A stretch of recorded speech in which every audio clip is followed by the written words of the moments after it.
नमस्कार, आम्ही शेतकरी समृद्ध कोकण या यूट्यूब चॅनलमध्ये आपणा सगळ्यांचं मनपूर्वक स्वागत. आपण आज या व्हिडिओमध्ये वडीचा कंद म्हणजे अळूचा हा कंद आहे आणि याच्यापासून सुंदर अशा वड्या केल्या जातात. अतिशय चविष्ट आणि रुचकर, स्वादिष्ट आणि पौष्टिक असे कंद आहेत. याची मागणीही मार्केटमध्ये भरपूर आहे. असा हा कंद आहे. हा 2 फूट खोलवर लावला जातो आणि नंतर काढला जातो आणि त्याची किंमत खूप चांगली मिळते. हा ॲक्च्युली लागवड कशी केली जाते? याची लागवड करताना तो कंद जास्त लांबीचा जर पाहिजे असतो आणि जास्त लांबीच्या कंदाला चांगलं मार्केट मिळतं. हा. आणि त्याची जास्त लांबी येण्यासाठी हा जमिनीच्या पातळीच्या खाली 2 फूट खोदून हा. त्या चरामध्ये शेणखत, पालापाचोळा असं हे टाकून त्याच्यामध्ये तळाला लागवड केली जाते. हा. आणि जसे ते वाढत जातो तर हा. तसं त्या पालापाचोळा, शेणखत किंवा हा. इतर काही तुमच्याकडे जे सेंद्रिय खत असेल ते टाकून हळूहळू तो चर 2-3 टप्प्यामध्ये आम्ही चर भरतो आणि हा. चर भरून हा जमिनीच्या लेवलच्या वर ही भर घातली जाते. हा. आणि ह्या सगळ्या प्रोसेसमध्ये म्हणजे कंदाची नैसर्गिक प्रवृत्ती असते की त्याला जर खोल लावलं तर त्याच्यातली लांबी वाढते हा. आणि तो कंद जमिनीच्या पातळीवर येण्याचा प्रयत्न करतो. हा. आणि ह्या प्रवृत्तीचा आपण इथे उपयोग करून घेतोय. त्याच्यामुळे हा कंद जो असतो तो त्याची एकूण लांबी आपल्याला जास्त मिळते. म्हणजे तो 2 फूट खोल असतो, हो, तो हो. 2 फूट जमिनीच्या वरती येतो. वर येतो वाढून वर येतो. सर याचा बेसिक यूज जो आहे तो कुठून कुठपर्यंत आहे? आता ह्या कंदाला हे जे छोटे छोटे कंद आलेत हा. हे आपण हे पुढच्या वर्षीच्या बियाण्याला म्हणून ठेवू शकतो. हो. ह्याचा खालचा पार्ट आहे ना हो. आपण कट करून बियाणं म्हणून वापरू शकतो. हा. हा वरचा जो पार्ट आहे हा. हा हा. हा पण एवढा कट करून आपण बियाण्यासाठी वापरू शकतो. हा. हा मधला पार्ट आहे ना हा आपण भाजीला वापरतो. हा. हा नंतर असा कम्प्लीट साफ करून हा. आधी तो पूर्ण पाण्याने धुवून कोरडा करून घ्यायचा हा. आणि नंतर त्याची साल टाकायची. पण ह्या प्रोसेस मध्ये कधी हा कंद चिरलेला कंद पाण्याने धुवायचा नाही तर हाताला प्रचंड खाज येते. अळू वर्गाला कॅल्शियम ऑक्झॅलेटची ही खाज ही असतेच.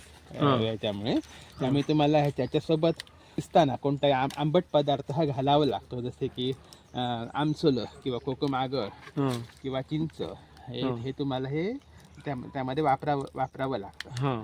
आता ही जी साईज आहे ही मीडियम साईज आहे. त्यापेक्षाही मोठी साईज येते हे आली तर. आणि जेवढी आपण लागवड खोल करू ना तेवढ्यात हे बघा हे नोड मधलं किती अंतर वाढलंय बघा. हो. हे अंतर वाढलंय. वरच्या नोड मधलं अंतर हे कमी आहे. हो. जेवढी आपण ही खोल करू तेवढं हे नोड मधलं अंतर वाढतं आणि त्याला जेवढं आपण चांगलं पोषण देऊ तेवढी त्याची गोलाई वाढते. आणि हा कंद म्हणजे हा रेग्युलर साईज झाला. ह्याच्यापेक्षा दुप्पट साईजचे कंद पण येऊ शकतात. आता लावताना केवढा लावला होता? तो जवळपास एवढा लावताना हा मी छोटे कंद वापरतो. नाहीतर मग हा खालचा पार्ट आहे ना तो कट करू किंवा हा वरचा जो ग्रोईंग पॉइंट आहे ना तोही वापरू शकतो. किंवा तुम्हाला जर भरपूर याचं बियाणं करायचं असेल तर प्रत्येक पेरावर जरी ह्या डोळ्याला तुम्ही जरी काप मारले आणि ते जरी बियाणं म्हणून वापरले तरी चालू शकतं.